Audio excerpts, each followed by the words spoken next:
you in the 06010.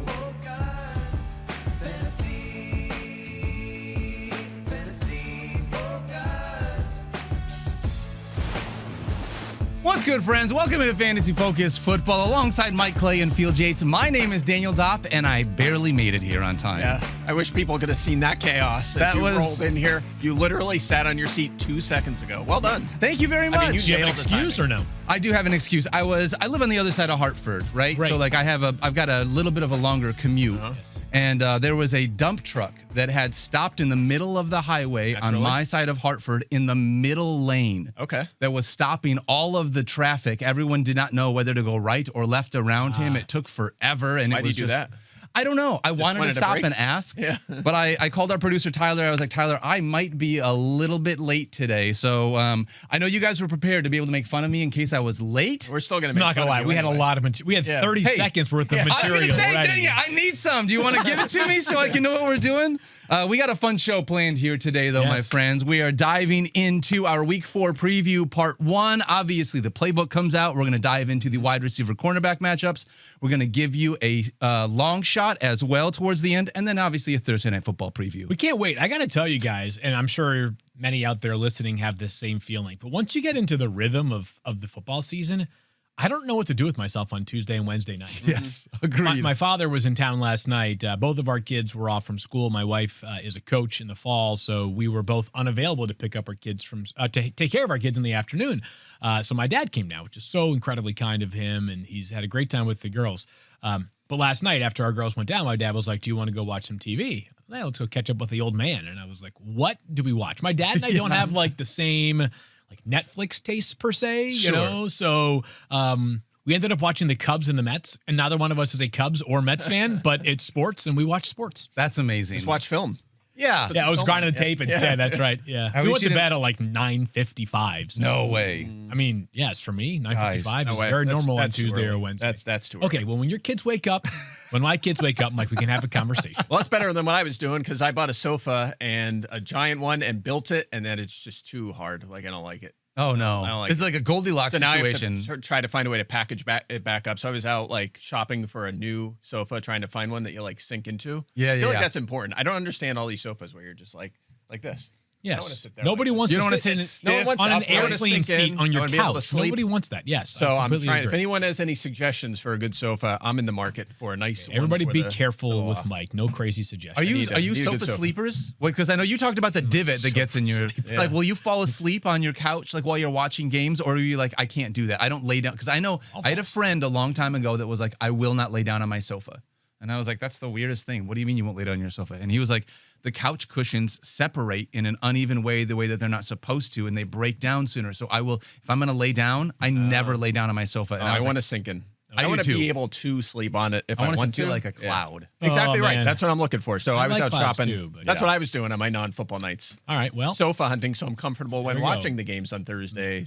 Mike Clay Sunday, bragging about Monday. A, having a life, and B, having a lot of money. Thanks. No big deal. I got money for 2 sofas, and I don't even need one of them. I have all my money because I won the long shot. Okay, all right. The We Raheim didn't Sanders need that. touchdown award. Oh, okay? man. All Quick right. shout out to our friends over at Trophy Smack. Head on over to trophysmack.com and get 10% off using the promo code FOCUS10 for whatever you want to get for your league, whether it's a belt or a trophy or a ring or a chain or a toilet seat. Yeah. They got a bunch of different Or a options couch. for you. They have couches at I was Trophy So Smack. there we You know go. what? The trophy smack Mine. couch. Yeah. Yeah, that sounds good to me. And by the way, hanging out in our YouTube chat today is our buddy Eric Moody. Follow him on social media at Eric and Moody and ask him all the questions you want today in our YouTube chat. All right.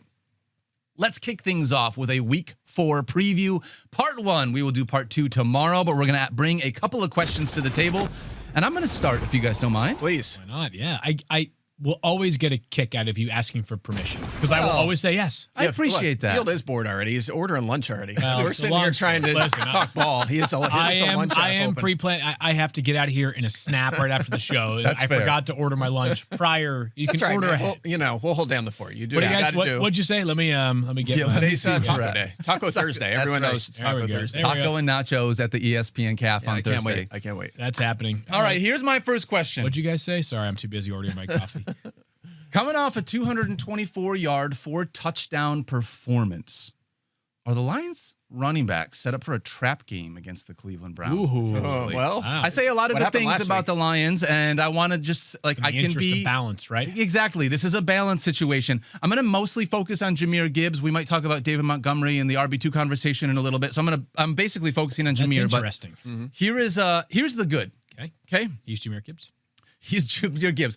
Can that be the end of the conversation? Works for me.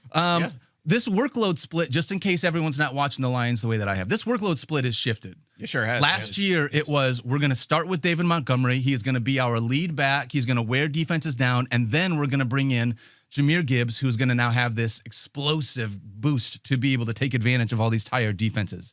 It is not that this year. This year, it is actually the exact opposite of that. Jahmyr Gibbs is getting the majority of the run. David Montgomery is the guy that they come in.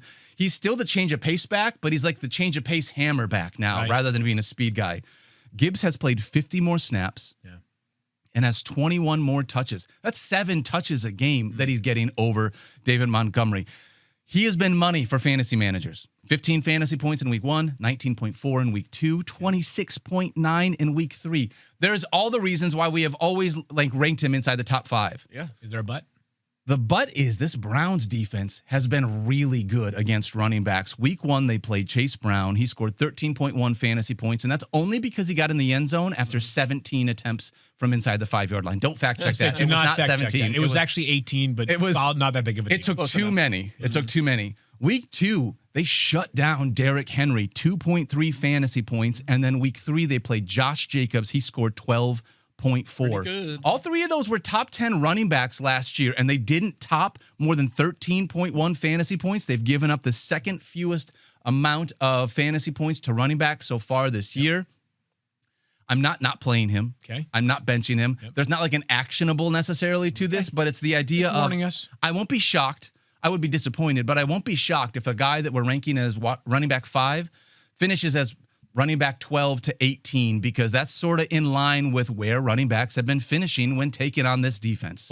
Yeah. The good thing that Jahmyr Gibbs has going for him, on top of the fact that he's Jahmyr Gibbs, is that he's an amazing receiver, better than any of the players you mentioned. Chase Brown is a good receiver, but Derrick Henry and Josh Jacobs, of course, make their money for their 20 to 25 carries a game. I think David Montgomery is the interesting conversation because of everything you just said. I agree. Monty was already kind of flirting with that. Is he a lock-it-in RB2 after what we saw the first 2 weeks? Is it impossible to bench him after he went ham this past Monday night? He, to me, feels like the bigger decision if you have to make one involving David Montgomery and other options at RB2 this week. I'm with you on that. And Mike, I kind of left David Montgomery on the table because I think we're going to talk about a couple of RB2s here in case you want to dive into some of that. But we are going. I am with you. That is my fear as well, is that Jahmyr is the obvious start, and maybe David Montgomery, maybe it's going to be tough for him to find a way in the flex, which is difficult to say after the week that he had last week. Yeah, maybe a little more juice for the passing game. I actually have Amon-Ra St. Brown at wide receiver 2 this week, so a little boost for those guys a little bit. I mean, not as high on Goff as a streamer just because of That's fair. The lack of rushing still crushes me. Just too many duds mixed in with the good ones. So. Yep. Still a streamer for me. Okay. All right. Well, what about you, Mike? Why don't you go next? Want me to roll? Yeah, mine might take a little longer here because I'm gonna you. Utilize you guys here. We're gonna have a little fun here, a little guys? game show. I'm gonna put on my Drew Carey hat, play a little Price is Right sort of game the here. Very thin one that he has. Yeah, I need that here. I got the little pen. Yeah, like this.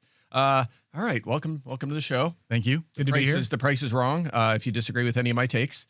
So this is what we're gonna do here. I'm gonna get rid of that. I don't like it. Which was that? Happy Gilmore. The price is wrong. Yeah. Bob. Yeah. There we go. And then if you disagree with my SFW. takes, we roll around in the ground and fist fight. So That sounds like a plan. Okay. All right. So here's what we're gonna do. Yesterday I talked about running back 10 to 30 essentially was very similar. A lot of guys have fallen out of the RB1 mix. We had some injuries, so other guys moved up. We have some breakout players, and the tier is gigantic. And it was kind of tricky for us to rank these guys this week. So I'm just gonna roll through my rankings. I'm gonna go from 11 through 30, so 10 and 10, Okay. and then at any point you disagree, just stop me. Okay. And then you just say stop, and then you explain why I'm wrong. Okay. Why I'm too high, too low in this guy. Okay. All right. So I have Derrick Henry's 10, and then we'll start at 11. Jalen Warren at 11. Rom. All right, let's hear it. We just wanted to do that. I love It's going to be Michael. the whole show. That's the whole thing. The whole show will just be Keep 20 straight going. incorrect Keep going. rankings. We're not there yet. Jalen Okay. Warren at 11 ahead of Amari and Hampton. He's averaging He's more just than anyone else, insane. almost anyone left on the board. There's only 4 guys I haven't said yet. that are ranking more fantasy, have more fantasy points per game than him this season. So anyway, his passing game volume is silly right now. Yeah. All right. So he's 11, 12, Amarian Hampton, 13, Kyron Williams, Still good with it. 14, J.K. Dobbins against the Bengals. I'm okay with it. You're okay with it? Yeah, great matchup. 15, Brees Hall. Yeah, great the matchup Dolphins. too. Yeah. 16, Ashton Genty. Stop. I feel All right. uncomfortable there. Okay. All right. Well, I So what do you definitely got? do. I mean, So here's where I'm at with Ashton Genty. I have him as running back 24, so you are too high. I really hope that in 4 weeks, maybe even 4 days, this is a take that has aged like milk, right? Yes. But you're talking about a player who's getting very good, not even elite, but very good rushing opportunities, rushing volume. Okay. Yeah. Oh, yeah. Not elite, but very good. Maybe even like slightly above good because he had 11 carries 2 weeks ago. So let's call it somewhere between good and very good rushing opportunities with the worst offensive line of the NFL specific to run blocking with no passing game role. Yeah. Now, I mean, the passing reasons game for are also optimism, concerned. Yeah. the reasons for optimism are that he is an amazing talent. We still believe that. The Raiders are saying they need to get him going. Maybe that means something. Maybe it means nothing. Do you know actions speak louder than words? Phil? Yeah, they do. Like, more than 2 yards a carry would be nice as well. Yeah. The last thing, and perhaps the most pertinent thing that I'm sure Mike is going to point out, it's a very good matchup. Yeah, Chicago Bears, 6 most fantasy points to running backs. I like that. And again, I won't get too into the details because we talked about, I made this case yesterday, but he's handled a good chunk of their carries, almost all of their running back carries, and he's been on the field for 60% of their pass plays. So I think the targets will come. They have to. Like, the target share is going to appear at some point. I hope it's not a Derrick Henry-like target share. I hope it's higher than that. But I think it has the possibility to change. I think they just have to manufacture those. He's splitting touches with Zamir White and Dylan Lowry. Not really splitting. I agree, but like they're the only other That's my running kind backs of in that point. backfield. Yeah, The I don't thing know. is that, like, he's not. Don't confuse him with Jahmyr Gibbs. Don't even confuse him with, like, whoever you think is a pretty good pass-catching running back, Jalen Warren. But he led the FBS in running back receiving yards 2 years ago. Mm-hmm. Like, no running back in all of FBS had more than Ashton Genty's 567 receiving yards 2 seasons ago. Now, I get it. The most obvious counterpoint that all the people that are just laughing at the idea of taking Ashton Genty in fantasy football right now are coming back with is, well, he played in Boise State. They played against Cupcakes in the Mountain West. That's fine. If he was like the 30th best running back in terms of receiving yards in the FBS, it might be an issue. He was number one. Like, I don't care who you're playing. Like, that's still a notable statistic that illustrates the point that this is a capable receiver. The Raiders have just opted not to tap into that very much so far. I don't know, man. Tough. You guys, do you have I'm any? a little more optimistic. Do you have any updates, field on potential? Do you think Boise State's offensive line is better than the Raiders' offensive line? It at might this be. point? Shoot, I mean, let's they do keep have a going, good left Mike. tackle, All Cage right, Casey. I think he'll Hold start on, making though. some So, plays. He's. board bet? I don't know. What do you want to do? Like, you have a 16, I have a 24. I think I'll say he has a top 20 week. Okay, I'll go out to the top 20. Okay. Bam, you go first. All right, I say Ashton Genty will be a top 20 scorer in fantasy football points here in week number 4. And I say Ashton Genty will not be a top 20 scoring running back in week 4. Put it on the board. On the board. All right, we Hey, did. look at Good that. job. Not many of those this year, so we got And one. to be clear, like, if I win the board bet, yes, we can track it somewhere. But I mostly just want Mike's shirt. If I win, Don't you have a very similar shirt? I feel like I like it, saw though. you wear this Terry. recently, and I was Yeah. like, that. Yeah, Zara, right? No. Mike, again. All right. Listen, look I don't at know. This guy's just flashing his money. Jeez. Look, Can't hide money. I have a couple nice shirts. All right, I brought one out today. All right, we're all wearing collars for once, which We is are. new. Yeah, We so. Anyway, next up on the board, DeAndre Swift against the Raiders. Yep. Alvin Kamara in Buffalo against Buffalo Bills. I'm okay He's been with that. okay. He's been Yep. all right. Next up, 19. Here's a riser, Quinshon Judkins playing against your Detroit Lions.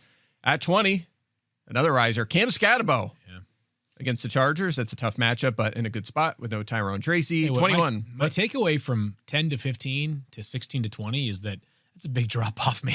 There's a drop. Like, I'm pumped about some yeah. of the guys you have from 10 to 15 or 11 to 15, and then all of a sudden 16 Are you through though? 20. I mean, like Warren and Hampton. Yeah, Well, Hampton's on the Hampton, rise, but for like sure. He's He's been Kyron fine. Williams. But I like Dobbins Kyron. and Hall, I think Dobbins and Hall are very similar to all these guys. I don't. Okay, all right. I don't know. I kind of disagree. I think they're all very close. Okay. All right. So we are at Scatabo. 21. Jordan Mason against Pittsburgh Steelers. 22. Daniel's boy Chase Brown. against the Broncos. That might be too high for me. Right, too high. Yeah. Too high. A little high. I've got him 5 Okay. spots lower than that. I've All right. got Denver. I mean, back-to-back terrible games against the run for Denver. I know we talked about this, a little bit of a different style. Well, a lot of bit different style player, but Hey, he gets a If couple you took running Chase lanes. Brown and his twin brother Sidney Brown and stacked them on top of each other, they would equal one But Jonathan still, you Taylor. get some running lanes. I mean, you just Can I- just need a couple plays. Can I Yes, read some something to running. you about Yeah. Chase Brown? Please. Please do. Yeah. Our I like buddy your John prediction. Parolin from Stats and Info. Love John. Yeah. Yeah, John's great. He is the man. Him and I were talking about Chase Brown yesterday, and he wanted to give me this nugget in order to help make me feel better. It didn't help make me feel better. The rushing in particular has been rough. On the season, Chase Brown has a total of 47 rushes for 93 yards through the first 3 weeks of the season. Non-good. In the Super Bowl era, there are 813 players that had at least 47 rush attempts in their team's first 3 games. Chase Brown's 93 rushing yards are the fewest of that entire group. Wow. Out of all 813 players. I'm not even mad. You got to That's tweet impressive. that, dude. Why don't you? That is because it's a John Parolin stat. John Parolin should do that, but like that my is buddy John. Yeah, that is I don't think John's much awful. Of a tweeter. He's not much of a great tweeter. Support. He likes to make Unbelievable. Yeah, he works other on Monday people Night great Football on stuff. Twitter. Yes. He is so good. He So got I a just wanted to shout-out give from that Joe out. and Troy recently. It was really cool. That sounds awful. Well, do you think the shout out from me is better than the shout out from Joe and Definitely. Troy? I think You know, that's Mike, not it's- good. It's important to be honest with your friends, Mike. The problem is the offensive line isn't going to get any better with Chase Brown. That's the thing that makes me super nervous about this. So, anyways, I just wanted to give that out there I because don't know. that's That was so a brutal matchup last week. I'm just hoping remember, Jake Browning was productive 2 seasons ago for a while. Like yeah. it's possible that it's at least some lanes open up and it'll be, he's involved in the passing game too. This is not a guy that just relies only on that rushing. So Yep. I'm hoping that, Man. he gets 5 targets to go with 12 carries and he's fine. There's not a single person that is starting Chase Brown this week that feels good about the decision they're making. They're just saying, I have to because of where I drafted him and what the rest of the running back room probably looks like on their good matchup. squad. Be an awesome locker room segment where somebody like went around and interviewed players like, hey, if you're starting yourself in fantasy right now, be honest. Like, how do you feel? That would be good. Like, If what do you think players would Chase lean thinks? into that, that would be really fun. Yeah, we know Micah Parsons is honest about his fantasy. That's value. right. He did Yeah, not yeah. take himself first, wouldn't reach for himself. He knew there was better, he took a linebacker. Edgerrin from his Cooper? teammate. Yeah. Yeah, so, hey. I'm taking maybe- Zaire Franklin in an IDP league, but I digress. Yeah, anyway, okay, so Chase Brown you think is too Little high too at high. 22, which is hard to believe, but Yeah. especially coming from you, Daniel. I know. Love that guy. Hey, listen, you got to There's be still hope. honest when you get a call wrong. There's still hope. All right, this guy down quite a bit from where we had him last week. Javonte Williams at 23 against that Tougher tough matchup. Packers defense. Yep. 24, this guy plays tonight. We'll talk about him more later. Trey Benson. Yep. 25, Chuba Hubbard against the New England Patriots, down a little bit from the usual. Tony Pollard at 26. Nick Chubb at 27 against the Titans. That's too high for me. I agree. Too high? Yeah. Too high for Nick Chubb? Yeah, honestly. I would put Nick Chubb at the end of this I whole agree. list. There's terrific matchup, a lot of volume for him, and he's getting a couple targets too. So I think he's good against his Tennessee defense. So like him here.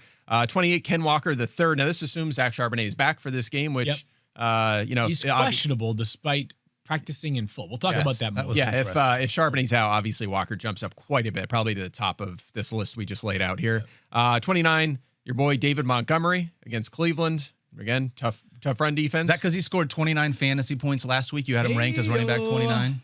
Yeah, that's how it works, right? That's how that works. Playing the 31st run defense. That's Yeah. why Chase Brown is RB1 this week. That's right. Stop. And wow, that was good. That was good. That was smooth. I almost missed it. So well done. That was good. And 30, Travis Etienne. So the first guy to miss is Ramondre Stevenson. You only got a couple of duds in there, but mostly that's a really good list. I mean, think, Mike. actually, I was expecting you guys to protest more often. You stopped me like twice. No, we're okay with this. I'm gonna table my Stevenson thoughts because you mentioned he was 31 for you, 31. Ramondre Stevenson. Okay, got it. We Yeah, will so talk about that that in could- just a few moments. Yeah, that could change depending on what we'll get to it. We'll get to it. Yeah, it's unpredictable. We're monitoring reports on that back. But You go first. no, you go. My point's gonna stink anyways. Well, you're next up, right? It's Didn't you go really first? tough because you had mentioned Dave Montgomery, Oh. but it's really tough to bench a guy that just scored 29 exactly. points for your squad and then think you have him as almost RB30 Yeah. when he's still on one of the best offenses in football. And my fear is that this defense is just going to be this good. This is a really big test because if I watch the Browns do this against the Lions running game for the basically 4th week in a row, we're going to be saying to ourselves, like, this is Avoid a the defense. Browns defense. Exactly. Yeah. And that 100%. happened. We saw that in week 1, right? I mean, that kind of happened to the Lions running backs already. Against the Green Bay Packers. I mean, what did Jameer Gibbs had 10 catches for 10 31. catches? Yeah. Yeah, that week 1. I mean, we've seen them be bottled up to an extent. So Yep. you're right, it's tricky. But again, that's kind of the point. That's why we did this experiment. You go from 11 to 31. I mean, these guys are so close. I think have them our- projected 3 points apart, roughly. Yeah, so our reaction to your list underscores your initial point, is that it is very close from 11 to 31. Yeah. All right, my first question for the weekend ahead is, we all know that CeeDee Lamb is extremely unlikely to play. A note, because I've gotten a couple of questions on this. If the Cowboys declare him out, we will make him, via outsourcing, we'll make him IR eligible. Until that time comes, very sorry, but he is not yet IR eligible. CeeDee Lamb doesn't play. What does that mean for George Pickens? It means good. And Jake Ferguson. Is it possible that Jake Ferguson's value can go up any higher? I guess the only way it could is if he actually scored a touchdown. Just in the end zone, yeah. But good Lord, he is tight end 1 on the season so far for Jake Ferguson. I've got him as tight end 3 this week. I have him at 3, Daniel at 4, Mike at 5. So we're not that far off. We all believe he is a lineup lock. The volume should be incredible, even if the yardage is just okay, and even if there's no touchdown for him. But I think George Pickens is kind of interesting. Has he crept into lineup lock territory for either of you? Yes. Agreed. Yeah. And by the way, I'm going to talk a little bit more about Ferguson shortly, because I have some just kind of interesting nuggets on him. But Pickens, I have him at 17. I know they're playing the Packers. They've been good against, obviously, they've been really good defensively so far, but the targets have been there. He's averaging 14 fantasy points a game, and now there's no CeeDee Lamb and his 30% target share. Are you kidding me? Yeah, Pickens should be locked into lineups. I don't know how you bench him. Packers have a corner that would shadow George Pickens by any chance? Okay. I don't think they'll shadow. They just have such a the great trend pass anymore with teams is like they'll just move their corners around a lot, but it's not necessarily one-on-one matchups. Honestly, the Packers might do that a little bit. The hardest part about calling George Pickens a lineup lock is he's not a trustworthy player. He just isn't, right? 4 years into his career, he's very, very talented, but it feels like he's been in great spots before, and he's dudded, and there's been times where you would expect a pedestrian day, and he goes off because he's super talented. There's more volatility than you would expect with his skill level. I think if you look at down wide receiver and you're like, who could score 27 fantasy points this week, he is on that list. Sure, of he course, could go. He could have. The targets have been huge the last couple of weeks. He could have garbage 11 time targets. Could be in play. Oh, Sure. no doubt. Yeah. I think across the board, just to stamp this thought, none of us are starting Dak Prescott this week. No. Okay, not against the Green Bay. Okay, No. I'm not. He is outside my top 15 by a decent amount. 24. Yep. In mine. 24. Yeah. I'm not a big Dak guy in fantasy this year. He's just not running. That was the trend last year. It's still the trend. He's just not adding any value with his legs. I expected him to be better this year because I thought the defense was going to be bad and they'd have to throw the ball a ton. But that's just, they have had to throw the ball a ton. It just hasn't worked out. Yeah. So my second one is going to be coming off the Dak Prescott conversation. Okay, maybe Dak Prescott isn't a starter, but I do believe, Field, I think you're on board with me with this because I saw you do a video on it earlier this week. Yeah. Jordan Love is a sneaky top 5 to 8 quarterback this week, and it's because of his matchup. Yeah, not sneaky. Ooh, baby. He's I would say sneaky because I don't think of Jordan Love as being a top 5 to 7 quarterback more often than not in fantasy football. But this week against the Dallas Cowboys, it is absolutely, they do hate us. But the Cowboys have been roasted by quarterbacks so far this year. Really quickly, Jalen Hurts, Mike, you already know this, week 1 scored 24 fantasy points. To be honest, most of it was with his legs. He got in the end zone twice at 60 rushing yards. But the good news is he was 19 for 23, completed 82% of his passes. That's awesome. You love that. Week 2, Russell Wilson, 450 yards and 3 touchdowns. Week 3, Caleb Williams, 298 and 4 touchdowns. So Russ had that game. He's back then, huh? Yeah, it seems like it. There's no way he's getting benched, right? No way. Yeah. How does a guy throw 450 yards and 4 touchdowns and is benched the next Cowboys week? defense. Cowboys defense. That's how bad of they are. That's what we're talking about. Not agree more. Yeah. They've given up almost 750 passing yards and 7 touchdowns over the last 2 weeks. I don't think that Jordan Love is elite, but this is the kind of matchup that you just cannot go away from. I do not believe, though, that I would start any of his pass catchers. This is one of those rare times where I'm fine. I'll start a quarterback. Tucker Kraft or no? Yeah, Tucker Kraft I would start. Okay, but all the wide receivers I would be out on. Yeah. So I don't think we've, unfortunately, much to all of our chagrin, we have not had an alpha establish himself. But I do believe they tried a little bit. 2 weeks ago, on Tavian Wicks they came out, and then last week they tried with Matthew Golden, but then they just stopped. Yeah, he got his handful of targets, and then they were like, all right, you just run routes now. Yeah. So I don't know. If Jordan Love is one of your 2 quarterbacks that you're rostering, because you do two different quarterbacks, he's the guy that you should be starting this week against the Dallas Cowboys. And it's another one of those matchups where if he puts up 20-plus fantasy points, opposite of the Browns saying we're going to avoid them all the time, we're going to be saying start all of your quarterbacks against the Cowboys. Yeah. This game is going to be they're all must-see for each of us, but Jerry Jones has put himself into the blender this week. Oh. Like, on top of the fact that it's prime time, Sunday Night Football, traded away Micah Parsons, like, they're going to get, I believe, completely pancaked on Sunday night. Yes. Which means they'll probably win 13-10. Mike, That you're works. up. Yeah. You're up. Ready? Next one, okay. Mike Clay. Yeah, next up for me is tightening up tight end. Did you get it? I got it. Tight end, tightening. Chigo Conquo? This is comedy. Okay. For your This is 30 for seconds. Friday. Okay, This good for me to know. This is comedy. Oh, Yeah, just want to talk through a couple options. One was Okay. Jake Ferguson. He was the top of my list. I have him at tight end 5 this week. He is the number 1 scoring fantasy tight end and first in targets, catches, and fantasy points this year. But I mostly wanted to talk about him. Obviously, we're locking in the lineups. Good matchup. The Packers have been crushed by tight end so far. But a couple just interesting fun facts on Jake Ferguson. At least 12 targets, 9 catches, and 78 yards in consecutive games. That's only happened 15 times since 1978, according to Pro Football Reference. I mean, By a that tight just end? by a tight end, I'm sorry. Yeah, it's but only still. 15 times by a tight end, back-to-back games with that sort of usage. So Wow. it just shows you the extent of the volume he is getting.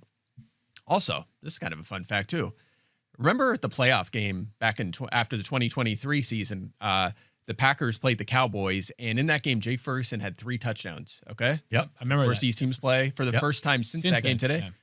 He hasn't scored a touchdown since that game. That's not fun, Mike. No way. He has 0 touchdowns since he scored 3 touchdowns in that game. So kind of interesting to see if he can turn all this heavy volume into his first touchdown since that game. So really fascinated by him. What do you Volume's been have? good. What do you have projected for his targets for this week? Do you know? His Do you have him targets, getting like probably over like 10 targets? No.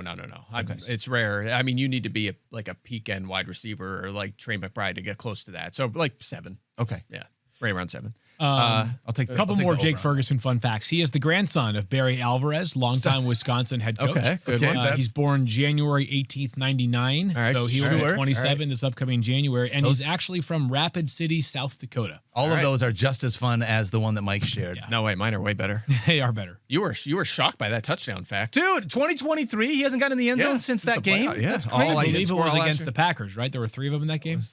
That's right. How'd you know that? I was just testing you that Hashtag time. regression alert. Yep. Okay. A couple other tight ends. Dalton Kincaid, another fascinating one. We mentioned him briefly yesterday. Remember, week 1 had the 14.8 fantasy points, which was more than he had in any game all of last season. Then last week had a career high 17.6 fantasy points. But here's my, actually a question for you guys. I want to know if you think he's turned the corner, and I'll tell you why.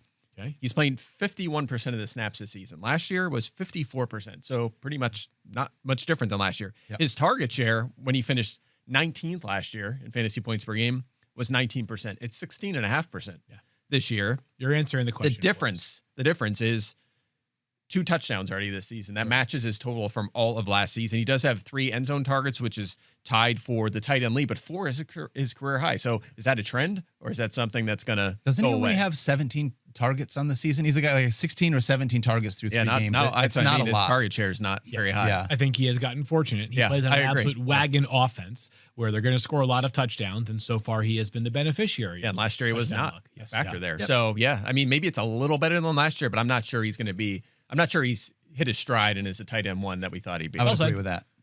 So 13th for me against the Saints this week. Last one for me, of course. How can we not talk about this guy? And we're talking about confusing tight ends, Mark Andrews. Of course, 7 yards on 4 targets the first 2 games last week, 91 yards and 2 touchdowns on just 6 targets. The playing time was the same as the first 2 weeks. He just happened to see the ball more often from Lamar looked his way more often, and he hit for touchdowns. Isaiah likely looks like he has a good chance to play in this game. I still think he's a touchdown-dependent fringe starter. I don't think there's any difference after last week. The Chiefs look like a bad matchup. I'm not worried about that. They've had a light slate so far. But for me, Andrews is a tight end 2 still, even after what we saw last week. So here's the thing, and I look at our rankings. You going Montgomery theorem here? I have him ranked as tight end 14. Yeah, me too. I mean, But tight end 2. Fields, you have him at tight end 23, and that's where my heart really feels Mark Andrews should be.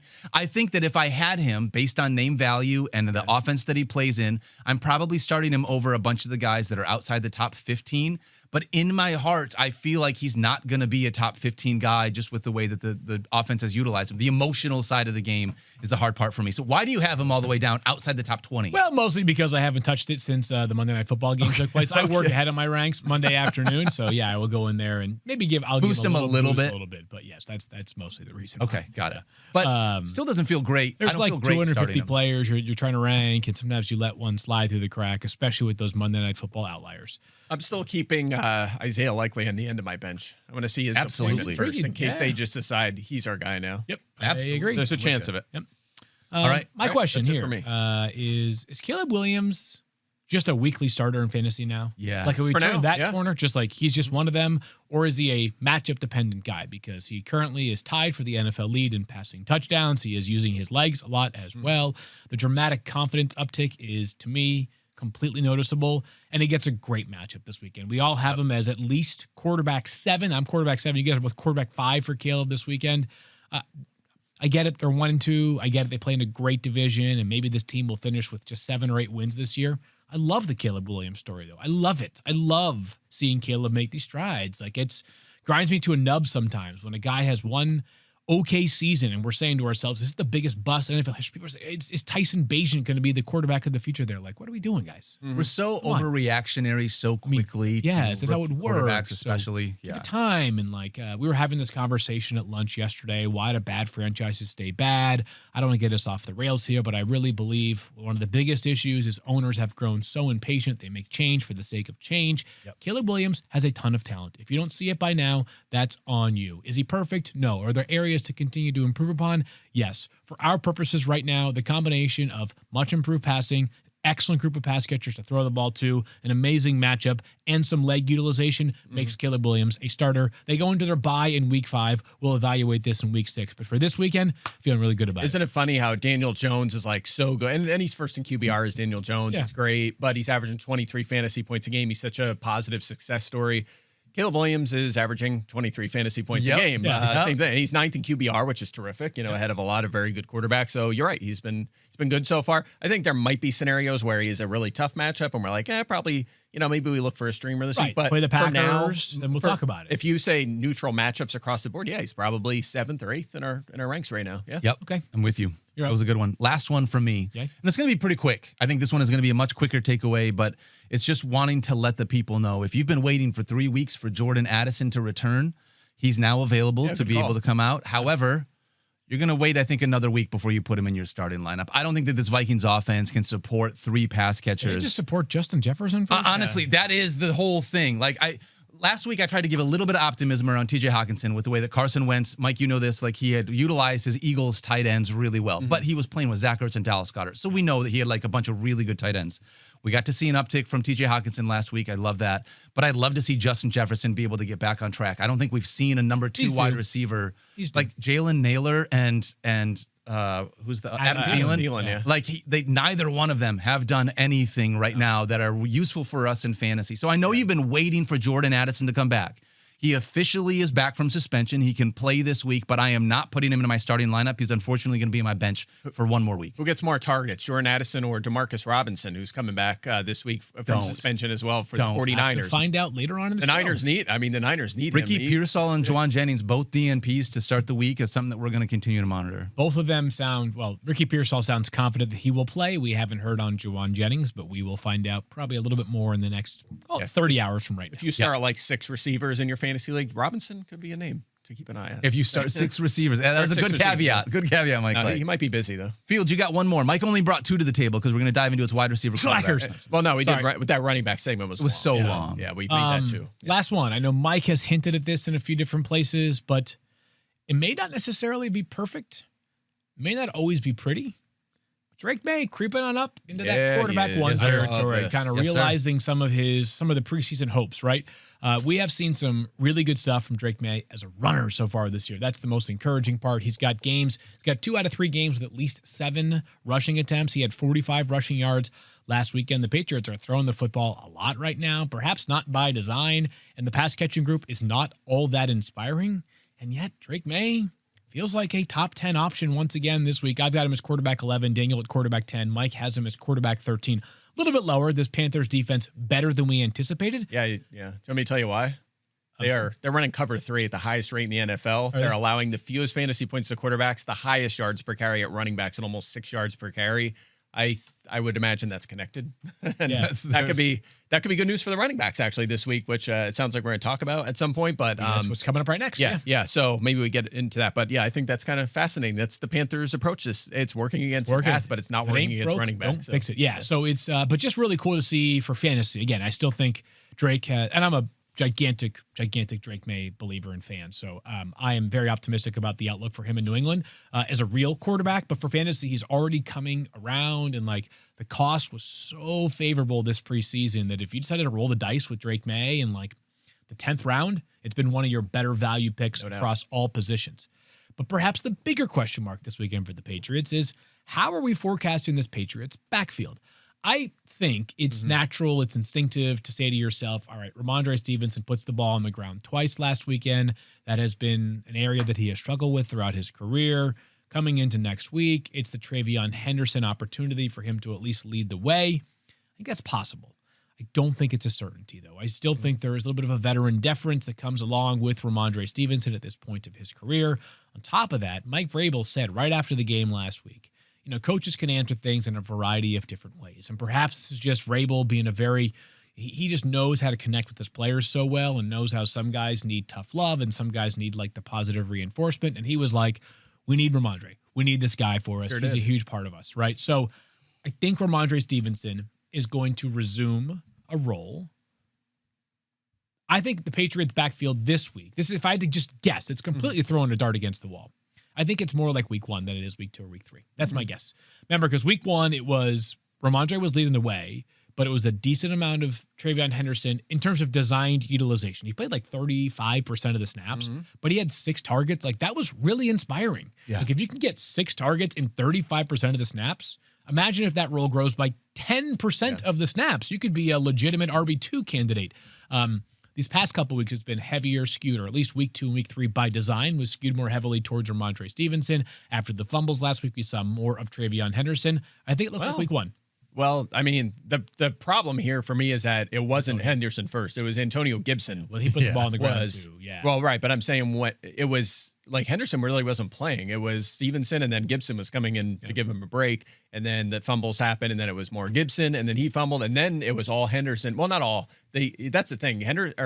Stevenson was not completely benched. He still played a handful of snaps. No more rushing attempts. He just got in there for a few snaps. Let's put rankings to it then. How about that? Yeah, I just want to add one more thing, which is that Henderson, by the way, once he stepped in, he did play like 80% of the snaps after all the fumbles.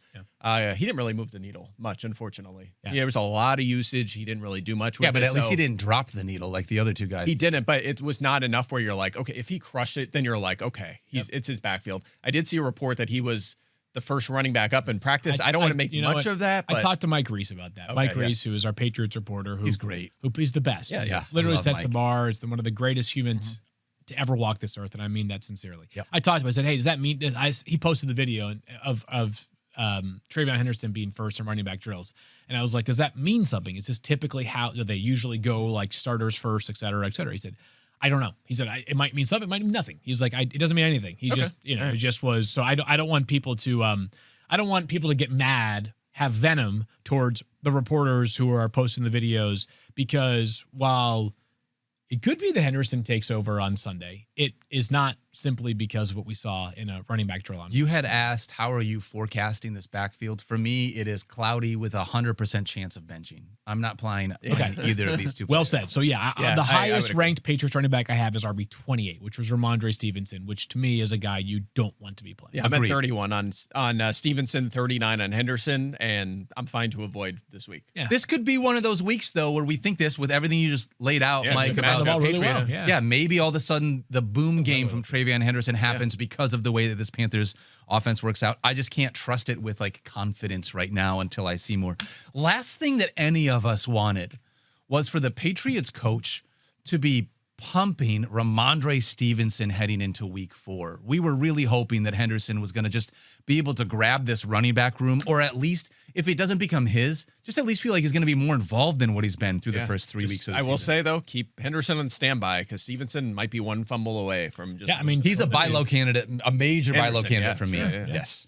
All right, that's my last one there. So, I mentioned Stevens in 28, Henderson 35. Next up, wide receiver, cornerback stuff. Yeah, Mike Clay's Shadow Report highlighting notable wide receiver cornerback matchups from the playbook available at ESPN Fantasy right now. Go check that out. Mike, why don't you give us some wide receiver upgrades? All right, let's do it. Yeah, we'll roll through a few of these. We're going to start with the Bills receivers, who I feel like are kind of interesting because you might be considering a Keon Coleman or someone like that for your flex spot. Keon's now projected for 6.2 fantasy points. Up from 5.9. Yeah, look, Saints struggling so far. We predicted this in the offseason. Third most fantasy points to the perimeter, which is Coleman and Josh Palmer. Can't trust Palmer, obviously, but maybe Coleman is a little more appealing in your flex. Next one, same game. Raiders and Bears receivers against, obviously, the opposite defenses. The Bears will have the league-high 6 touchdowns and the 4th most fantasy points to receivers, so good news Trey Tucker for... game. Another Trey Tucker game, Jacoby Myers. Bears receivers, of course, Rome Odunze, we're locking in. He's been fantastic. But DJ Moore, I would still call him a lineup lock, but obviously trending down a little bit.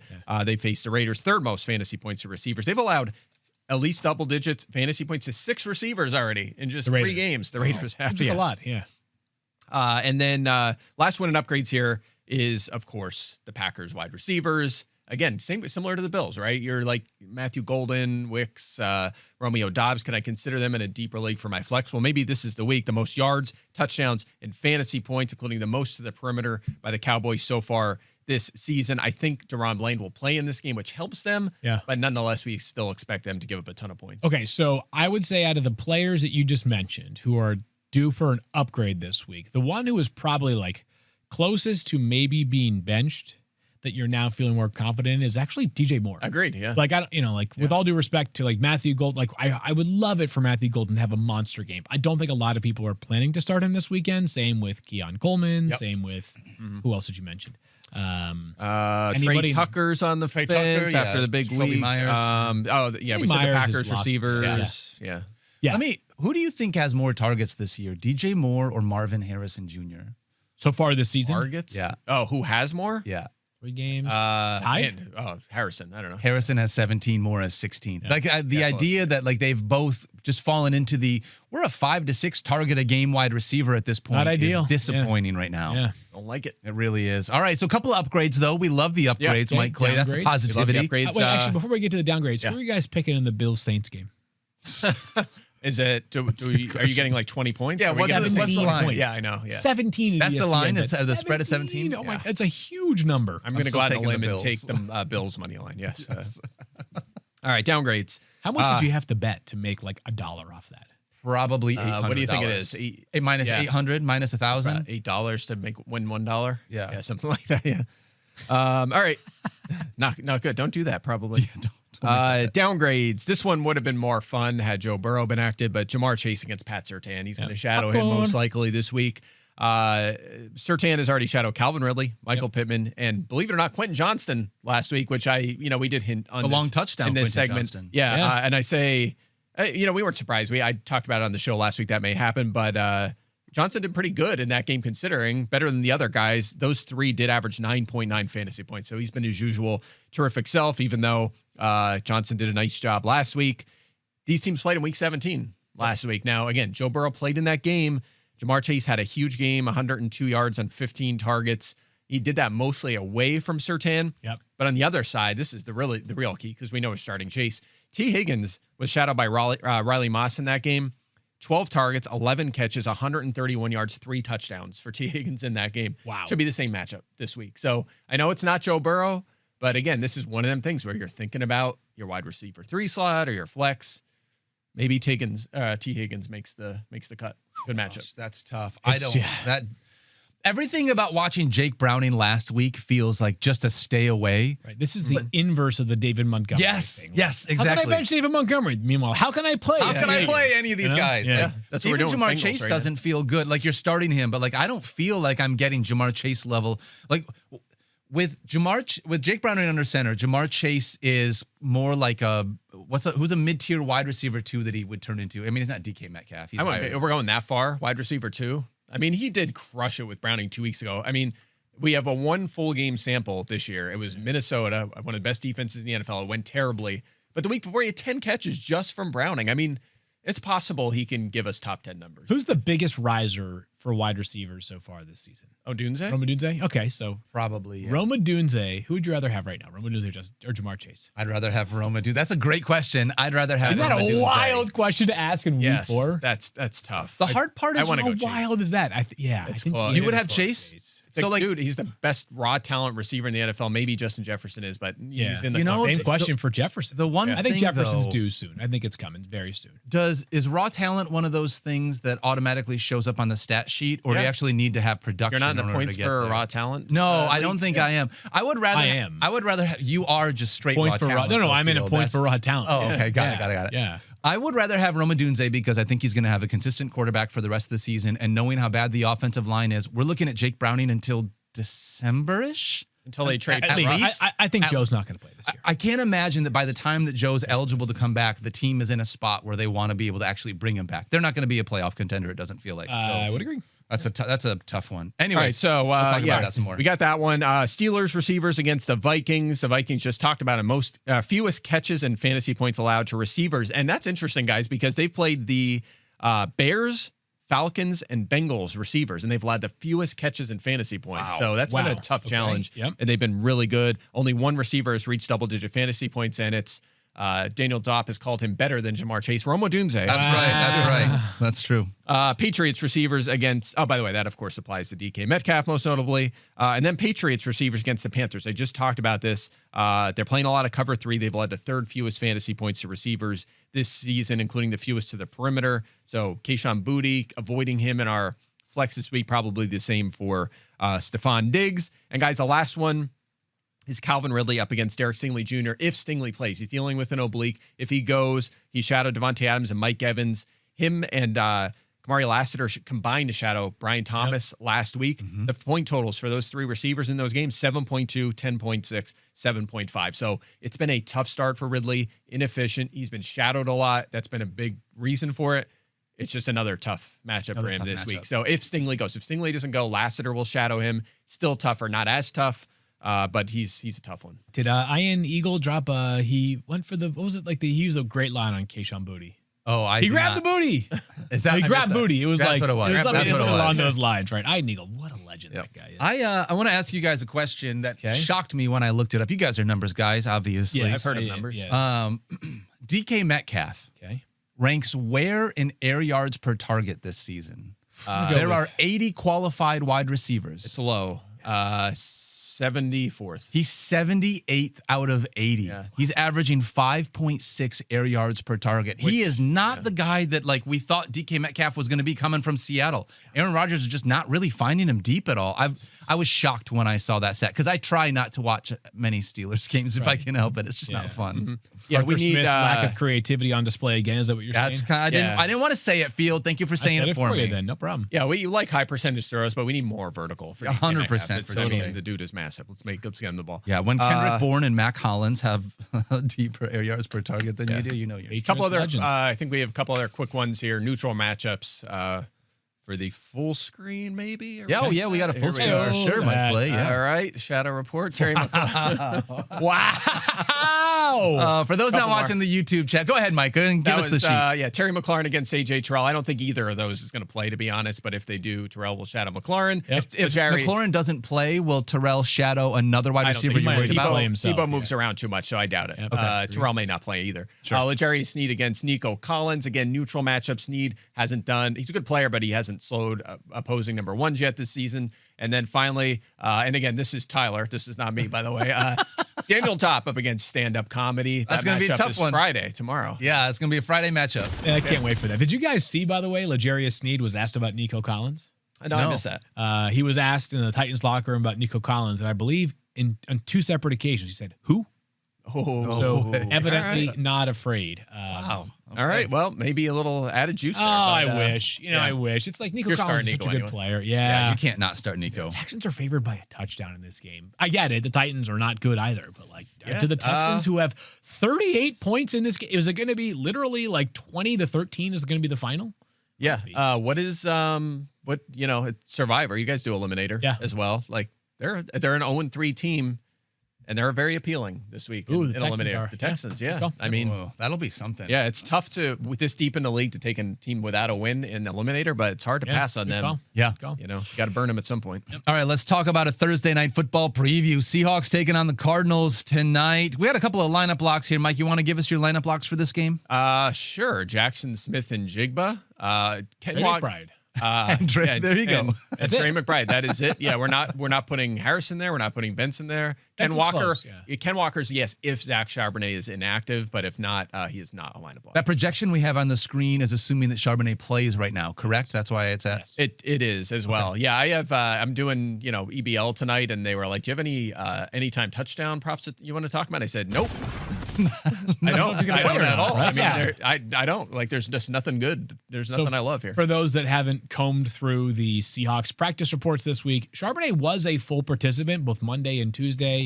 On these short weeks, these aren't exactly full throttle practices, but typically full participation means you're going to play. That's why he's projected as such. Yes. Yep, he is questionable officially. They obviously traveled yesterday. He made the trip, so some good signs there surrounding his availability. Maybe some bad signs surrounding the fantasy outlook for the backfield as a result of him playing.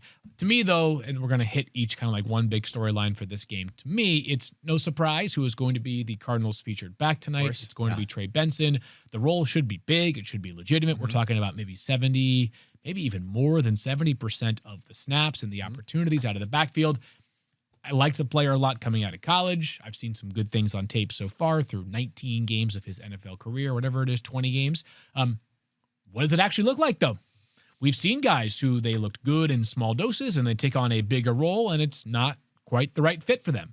Is Trey Benson ready for prime time, which is the role he should get for Arizona? I've got him as RB18. You guys have him as RB21 for Daniel, RB24 for Mike. Yeah. I think my fear in this situation, and I don't think this is what it is. I don't want to talk badly about the player, but like my fear in this situation is that you get like an Alexander Madison type of a performance where it's a guy that we were waiting to be able to grab the, running back room to himself. And then he just sort of disappoints even though you had high expectations. Yeah. I do expect more out of Trey Benson. I love the juice the guy has. Yeah, me too. And some passing game involvement as well. Also, last week after James Conner went out, he played 20 of 27 snaps. Yeah. And then, of course, we get to say, Amari DiMercado now. Nice, Mike. Good, Michael. Way to go. All right. Thank you. Right. So he'll have a little bit of role. We like him. That was good, yeah. Anyways, he'll be involved. But big night for Trey Benson and all those who have been waiting for Trey Benson. He was a very popular dynasty pickup at the beginning of last season. What do you got, Mike? What are you watching? It was. Mine is, of course, I don't want to talk about this, but Marvin Harrison Jr. I'm going to see him in prime time. Let's see if he can actually catch the football because he should have had a long touchdown last week. Slow start, 5 or 6 targets in all 3 games so far. He had that 71 yards on 5 catches and a touchdown in week 1 since then. 5 catches for 71 yards in the last 2 games. Target share's down from last year. Arizona still has trailed on just 50. Or let me start over with that stat. Okay, Arizona has trailed on 15% of their offensive snaps. It's 3rd lowest in the NFL. So hopefully, in more competitive games, the volume will be higher. I used that last week. That stat last week. It obviously didn't apply in week 3 for whatever reason. Didn't transfer. But this is a tough matchup too. Seattle's had the 2nd fewest fantasy points to receivers. Mike McDonald's continuing to make waves with that defense. So. Yeah, 33rd for me in my rankings. Not a must start, not a lineup block, flex option at best. Yeah. What do you got? For me, what I'm watching is JSN is awesome. We know that. I just love watching him be out there in the field. But does a second pass catcher emerge in this offense? Yeah. Just looking to see if Torrey Horton maybe can build off the last 2 games that he's had. He got in the end zone for both of the last 2 games, 11.2 fantasy points in week 2, 18.2 fantasy points in week 3. Part of that was the punt return that he had, which was a touchdown, which obviously counts. But we haven't seen Cooper Kupp really be a big part of this passing game. Week 2 game against the Steelers. That was it. Like I wonder. The one thing that's interesting to me, Torrey Horton has played exactly 26 snaps in every game this season. So they have a snap count. For him. it kind of felt that way. I would like to see him on the field a little bit more, but he's kind of got that, like, I think MVS actually is on this squad, but he's kind of got that MVS 49ers feel now. to me. Oh, that's right. You're right. He's on the 49ers. He got cut by the Seahawks. Yeah, it's going to be curious too because JSN is not going to keep up at this level most likely. I mean, he has Speak for yourself. 90 plus He's one of yards the and biggest all. risers too from Yeah, he is, but 90 plus yards in 3 straight games like that. Like the guys that did that 4 straight games last year, there was like a very short list. I mean, it's very hard. Was to it keep one doing of that. Sam Darnold's pass catchers? Like, I could see Justin Jefferson being the guy. Why I can't think Justin Chase did it Wan'Dale 6 in a row, and then there's someone like did it 4 times, and that was there Don't was a say few that did it Wan'Dale 4 Robinson times. in that crew. Huge Yeah, time. it's just it's hard. He's not going to sustain that level each and every week, and so it's going to open the door for other players. I say he does sustain that level each and every week, Mike. Okay, right? so the line's 85.5 receiving yards this week. What do you want? Is it Under? really? Yeah, Wow. under. You even get some wiggle room. If you go over, you can get 86. and Yeah, still that's be- true. and you can win Yeah, the I bet. would take over on 85 and a All half, Mike. Clay. I think Jackson Smith and Jigba goes under 85.5 receiving yards. I think tonight. he goes over 85 and a half receiving yards tonight. Put it on the board. Last thing I'm going to say on this game really quickly before we pick it is for fantasy, he's not there for us. He may not get there. Sam Darnold's played some really good football the last Yes, he has. So Yeah, that was don't one be of the big- surprised about how well he played. If he plays really well, too. Yeah, that was one of the big questions of the year with them saying Gino's gone. We're going with the younger Sam Darnold. We're going to take that chance, and we thought, does he crash back to earth going to from the great situation in Minnesota to Seattle? And so far, he's been solid. I was going to say that bet will still long way to go, but through 3 weeks, it has looked like a wise bet by Seattle to get younger, comparably expensive, and get a 3rd-round pick. And honestly, it's worked for both because the Raiders haven't had a good quarterback playing so long. Having Gino at least gives him a chance. Feels good, So, for them, I'm sure. The game is in Arizona. We have some question marks on Arizona's defense, including their rookie corner, Will Johnson. I am taking the Seahawks tonight. I am taking the Seahawks, too. Yeah, I thought I was going to be the only one. I have the Seahawks. Let me see. What? We're all taking the Seahawks? That's never good. You know what? My projected score is 20-20.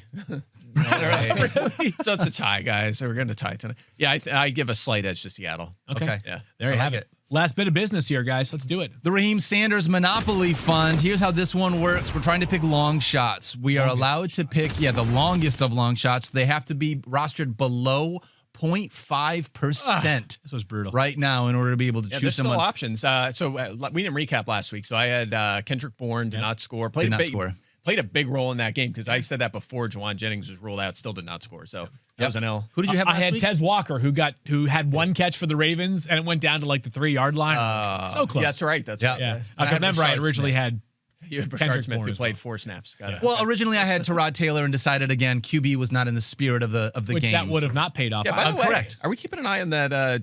Is Justin Fields still the starter for the Jets? It was kind of They open-ended. don't practice until today, so we'll But it was find out. even like, is he the starter when healthy? And it was like not definitive That's yes. So I was like, defensive coach speak. yeah, probably. I thought so, too. Maybe, but that's not what I That expected. would be anyway. wow. That would be a wow. Is yeah. it a lock that Jaden Daniels is going to play this week? Well, maybe we talk about that a little bit more Talk tomorrow. About that more tomorrow. Yeah, Definitely for not sure. a lock. Yes. All right, so let's go with. Oh, and by the way, our producers. I gotta just say this really quickly. Yes. Our producers technically picked a guy that scored a touchdown in Cole Kmet. It was a great call. However, we changed the rules and our producers didn't realize. So Cole Kmet was technically above the allowed roster percentage. So we're going to keep the money in the bucket. Yeah. However, I just want to give them some credit because Cole Kmet did find the end zone and it was a great call. Great call. All right, Right So there. shout that's out. a And great- they had Juszczyk the week before who scored the next a week later. Yeah. All right, yeah, I'm Yeah, I'll good job, take- Christine. Hey, Mike since, already won. Yes. look, since we're not following the rules, I'll just take Josh Jacobs this week. All right, Okay. You're up. There you go. Oh, I didn't know we could just go outside the. No. I can't wait for Josh All right, who you Jacobs got? not to get in the end zone.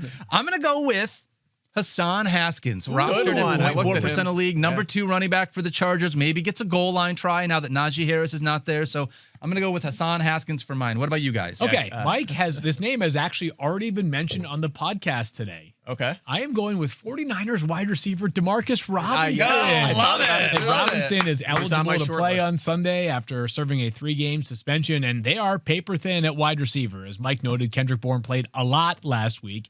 Does sound like Brock Purdy has a real chance to play, by the way. If we get a more definitive update, we'll have that tomorrow. Yeah, my short list was Robinson was on there. I think Tommy Tremble was one with Okay. Jatavian Sanders out Yep. for Carolina. But the guy I went with is Isaiah Bond.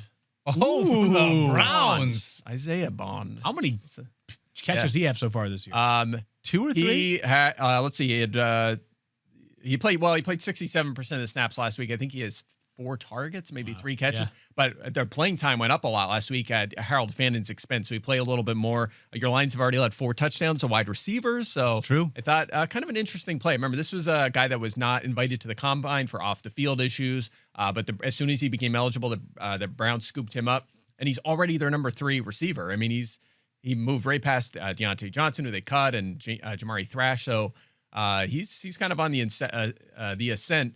We actually, I believe Tyler can correct me if I'm wrong, but he's like the only player that we like in the database that doesn't have a headshot. Headshot This right is like now? an older, it's a collegiate headshot that we have. So that's how unknown he is at this point. So this is a very much a long shot. Disturbing legal situations arise prior to the draft, which is why he went undrafted. But during his college days at Alabama and Texas, he was a very highly touted prospect. Yep.